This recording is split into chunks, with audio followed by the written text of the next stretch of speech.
Welcome to Undercurrents, our daily news show from Unheard's Washington Bureau. Today's guest is Senator Tommy Tuberville. Subscribe here wherever you get your podcasts and over at undercurrents.tv for the full premium experience of the show. The realignment is alive and well in Washington this week as Robert F. Kennedy Jr. makes the rounds with senators who will decide whether to confirm the longtime Democrat as Donald Trump's Secretary of Health and Human Affairs.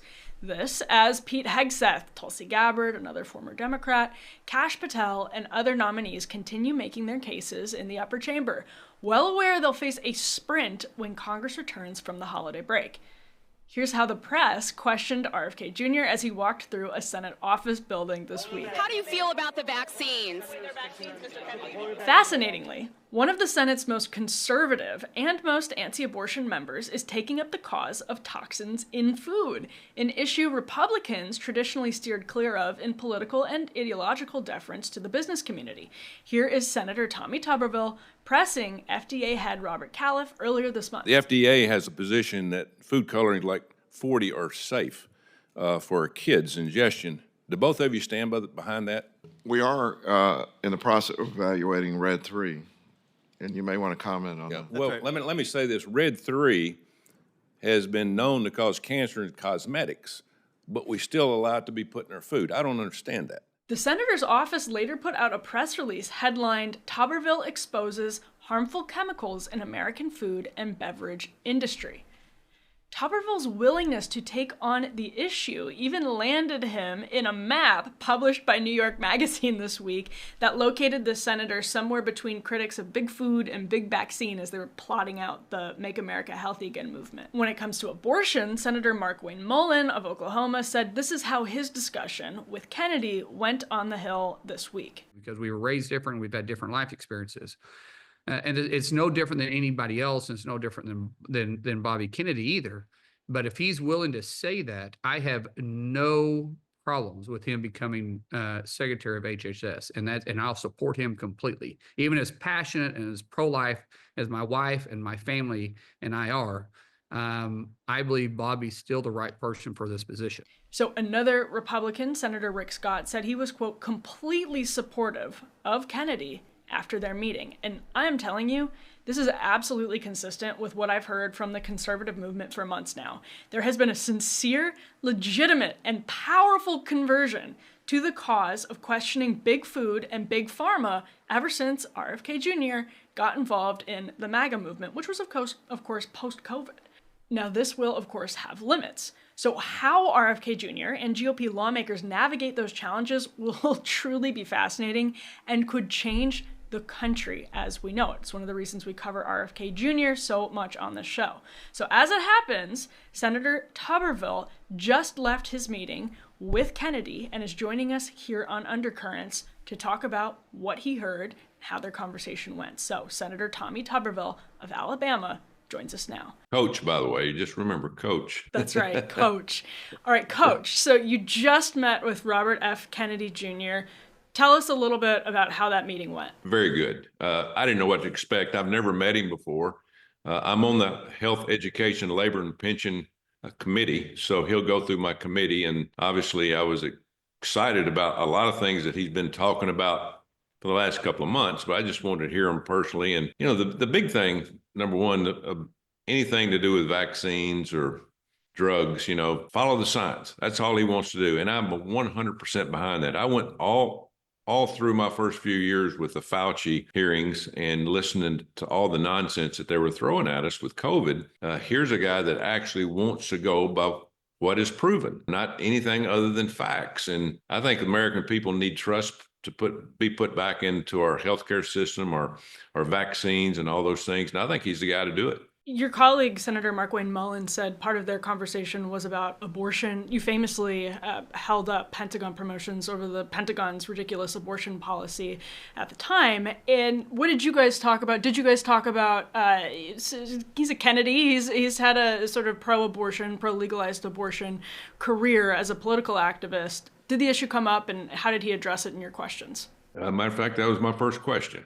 And because I am pro-life, I believe in the sanctity of life. I wanted to get that out of the way very quickly. And And I asked him, I said, where's your stance? I've heard you say a few things. I know in your past that you've been for abortion. And he said, Coach, let me tell you what, I'm for kids. And President Trump and I have talked about this. We don't want to make it an issue that gets out of hand, but I am for more kids in this country. I am going to be for 100% for what President Trump wants to do. And we know President Trump is pro-choice, and he's for the exceptions, 3 exceptions, which a lot of people are. And I'm fine with that. So it was a great answer, and he'll be prepared for it as he goes through the rest of the senators and the hearings coming up. But that will be the number one thing people are going to ask him about, at the end of the day. Right. And Senator Mullin said he gave a pretty similar answer, that basically Donald Trump's policies are pro-life, so he will adhere to those policies as he's head of Health and Human Services, which oversees a significant chunk of abortion policies. So what sense do you get from other colleagues that they are satisfied or dissatisfied? It seems like everybody's coming out of this meeting saying they've been great and they have been satisfied with Kennedy's answers. Do you get that sense from your colleagues as the meetings are going on, that they've been satisfied with what he's saying on abortion? Yeah. Matter of fact, we had a caucus lunch today. We have every day that we're in session, we all get together and we kind of compare notes. And the table I was sitting at was about half of the table had already had a one-on-one meeting with RFK Jr. And they were all very, very positive. And he answered all their questions. And again, he's not coming in to try to invent the wheel. He wants to come in to help in a lot of things. He wants to help with food. He wants to help with, obviously, drug prices. He wants to help with making sure we clear up and get trust back in the vaccines in this country. He's putting a great staff around him, and that's what you have to do. When I was a football coach, you were only good as your assistant coaches around you, because they really make the decisions. They do all the work. Well, if you go back and look at the CDC director, the NIH director, all the directors in the area of such as Surgeon General that he will be working with, they're pros. They understand it, and all of them are in the medical field. So he's going to benefit from that. But again, that's what you do as the head person in charge, is you hire good people and turn them loose and let them go by the same formula and the same beliefs that you believe in. Now, Republicans historically, and I think still, are ideologically opposed to the creep of government overreach and big government, and that's probably an area where you have some disagreements with Kennedy. Did you guys talk about any of that? Do you worry that he might use the arm of the state as somebody at HHS, one of these big cabinet agencies, which many of us think are too powerful to begin with, in ways that go beyond what conservatives should be comfortable with? Yeah, we talked about that. And again, government is way too big. It's out of hand. Since I've been here for 4 years, I've been shocked at the misuse of the federal bureaucracy has pushed on the American taxpayer. He's for the United States of America. He's for the taxpayers. He's for people. He's for kids. We talk about food a lot, about critical disease that we're having at young ages. A lot of the foods that are not legal in other countries, which is just absolutely amazing to me. You'd think we would be ahead of everybody, but he's got a lot of work to do. And he understands that the bureaucracy is thick, that he's going to have to work through it. But again, he's looking forward to the challenge. And he has written book after book about healthcare, about vaccines, about drugs. And he's not a doctor, he's a lawyer. But let me tell you something. He is very, very sharp when it comes to understanding the things that he wants to help the American taxpayer and the citizens with. We've talked about abortion, big government. I know one of the other questions many of you and your fellow senators are asking about is vaccines. Do you have any concerns that linger, or are you pretty comfortable with his position? Well, I got my first grandchild coming in 2 months, and I said, you and I are the same age. You got kids and you got grandkids. And when my little girl, granddaughter, is born here in 2 months, what vaccines do I give her? And he basically said, Coach, you and I had 3. We had polio, which I'm 100% for. We had tuberculosis, and we had smallpox is what it was. It was refreshing to hear that, you need to give her 70 vaccines in the first year and a half, which makes no sense whatsoever. So it was a great conversation about vaccines. And again, it's all about facts. It's all about science. It's not about conjecture. It's not about drug companies, using us as guinea pigs. It's about facts and making sure the things work and they don't hurt us in the long run, but they actually help us. And it's one thing, I guess, to say this in meetings, but do you worry he comes in with decades of sort of left-wing baggage as a Republican? Do you worry on climate, for example? That's another area where I know he's been starkly opposed. I mean, to put my cards on the table, I think it's actually kind of cool that you have the realignment sort of manifesting in government. I mean, that's probably very interesting and compelling to a lot of people in Alabama and all around the country. But are there issues with like climate policy that you're concerned about when it comes to him, or even just LGBT issues? What do you make of his sort of broad leftism that he's bringing into the position? Well, yeah, the big thing again, climate. He's on the same page as me. Everybody, all the left continues to push climate problems on us, and they've done it for our entire lifetime, and none of it ever comes to fruition. It's always 5 years away, 10 years away, too hot, too cold. Icebergs, ozone layers, and all those things. We got to get over that and understand that we can't really change the environment. We do want to help and stop pollution and have clean water and clean air. But at the end of the day, we have got to get our energy back in this country. And it's what President Trump is going to do. Robert Kennedy's on board with that. We got to get more oil, more gas. If you want an EV car, you can buy it.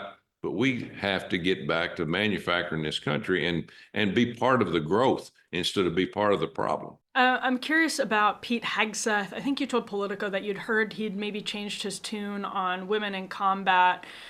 In particular, that's one that stands out. Do you think he's changed his tune? Do you think he's maybe just describing his positions differently? What have you heard when it comes to Hegseth? And he seems to have a lot of momentum now with your colleagues. Yeah, I think it's growing. I think you have to adjust, and Pete, sometimes anybody, me or anybody that's running for any kind of position, sometimes you can be strong for one idea, but at the end of the day, you might not known enough about it. And of course, Pete has been in combat before, and he's not against women in the military. He's just very concerned about people's health when it comes to fighting in combat and fighting with people and making sure that everything's accountable and people can handle their own weight, so to speak. But, he has, and again, that's, to me, that's the quality of a good person that can look at a situation and make an adjustment and admit that, hey, I might overstated it a little bit too much. It's not a total no when it comes to that. So Pete is a perfect choice because I'm on Armed Services Committee, and that Pentagon that we have in Washington, D.C. has 5 sides to it, and we need to cut it down to about 3 because we're spending billions of dollars on generals instead of spending it on our war fighters. And Pete understands that. So he's not a general that's going to be running the Secretary of Defense. He's more like a drill sergeant, somebody that's the same age as a lot of these young people that he's going to try to recruit to try to get into the military, to try to build the best fighting force in the world.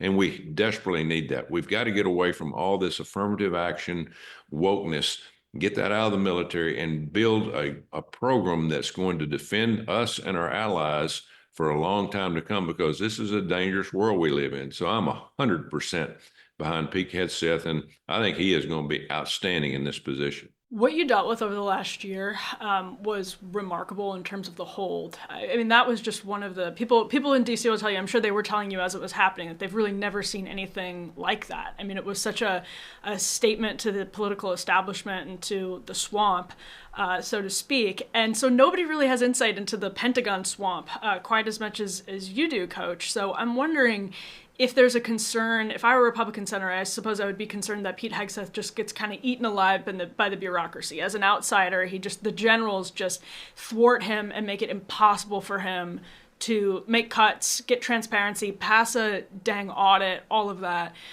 Is that a concern of yours? No, because he's the type that will step in there knowing that he's only got a few years to make a difference.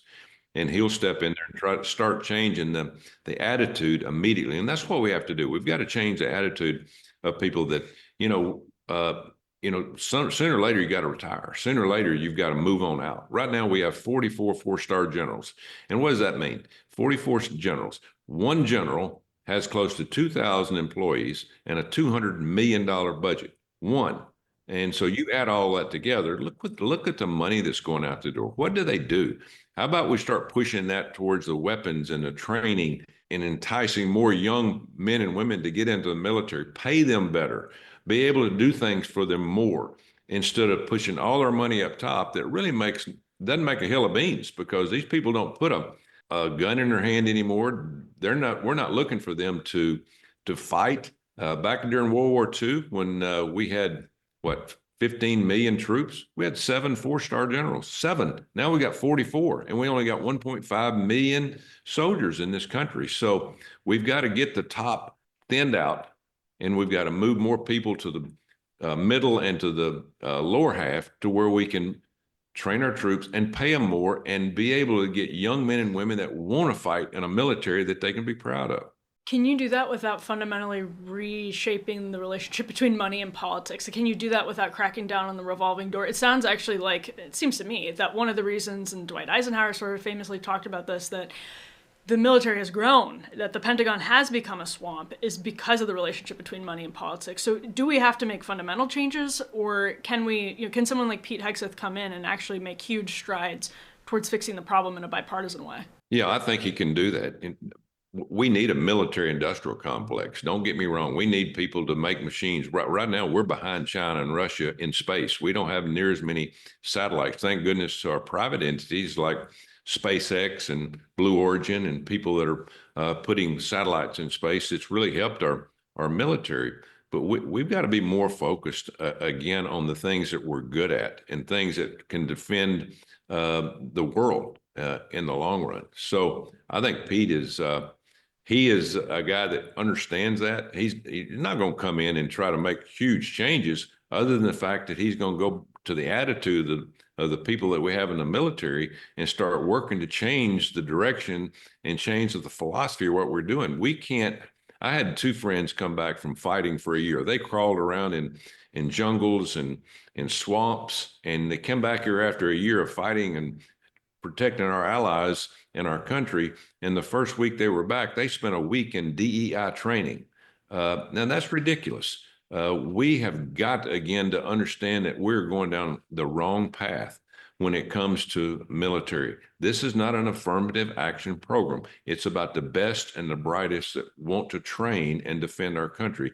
That's it. We're not looking for anything else. We're not looking for anything other than the best team available for the United States of America to protect our borders and protect our country. Last question, Coach. One thing I've heard is, Republicans feeling really good right now, but it's possible that Democrats are saving, some moves to pull the rug out from under guys like Pete Hegseth or Robert F. Kennedy Jr. until the confirmation process nears actually the voting process. Do you think Senator Cotton, your colleague, has said he expects all of Trump's nominees to be confirmed? We're hearing that more and more and more in recent days.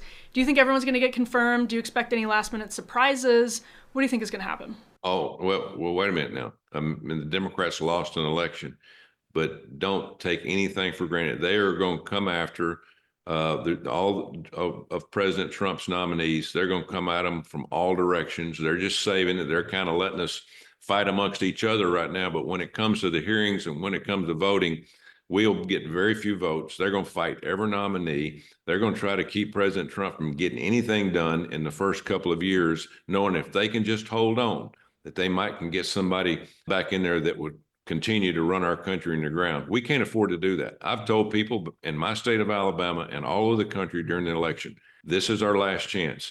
We have to get President Trump elected, but not just get him elected.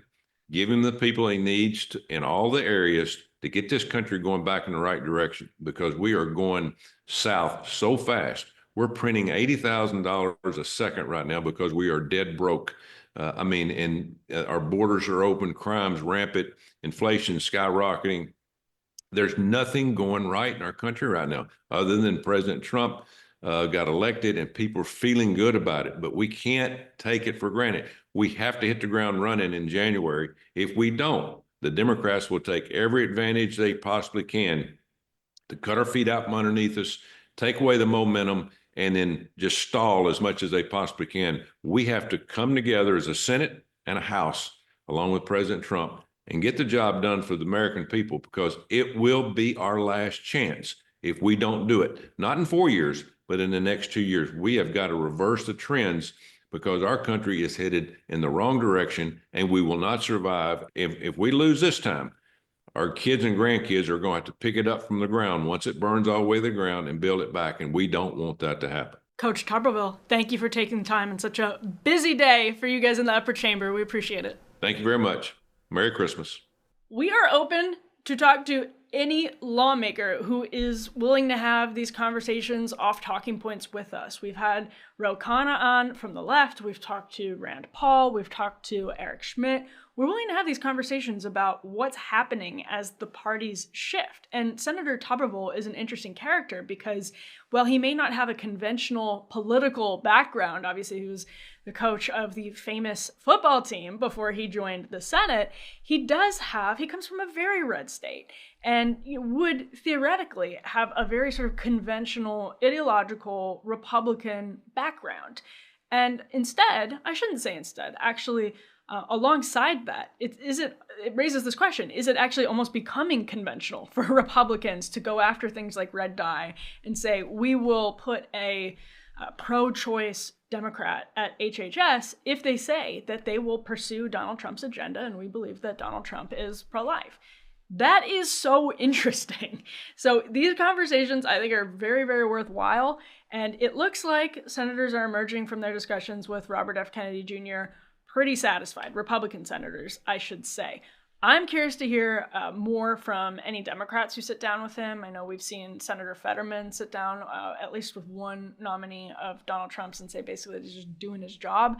But Senator Tuberville said something I think really important at the end of the interview, which is the momentum that seems to be coalescing around these nominees as we head into the holiday break and as Congress goes back to their districts, goes back home, talks to constituents and all of that. It could shift so dramatically when the confirmations are actually on the table, when push comes to shove. Who knows what additional, it could be allegations, it could be lines of inquiry that Democrats just aren't publicly previewing because they want them to pack a punch if they intend to stop the nominations of people like Tulsi Gabbard, who, of course, they have reasonable ideological, as Democrats, differences with, given that she was a Democrat and is now a Trump nominee. You can see where maybe they have lines of inquiry that perhaps they haven't previewed, and we will see rolled out in ways that we just don't foresee or we don't expect right now. We can't quite predict exactly what they're working on behind the scenes. So Senator Tuberville seems pretty clear that the vibes are high. One of the takeaways from that conversation is that the vibes among Republicans are very good right now. That doesn't mean it'll last when the Trump administration is here in DC, when there's new Senate and new House of Representatives, everyone's back from the holidays and getting down to business here. Things absolutely could change. I think that's a very worthwhile takeaway. So thank you for tuning in to today's edition of Undercurrents. We are here every weekday. We'll be on a slightly shorter holiday schedule next week, but we have some really, really good guests. So you're not going to want to miss them. Please make sure to subscribe here on the channel. I'm very excited. Subscribe wherever you download your podcasts. And of course, over at undercurrents.tv for full premium experience of the show. We'll see you back here with more soon.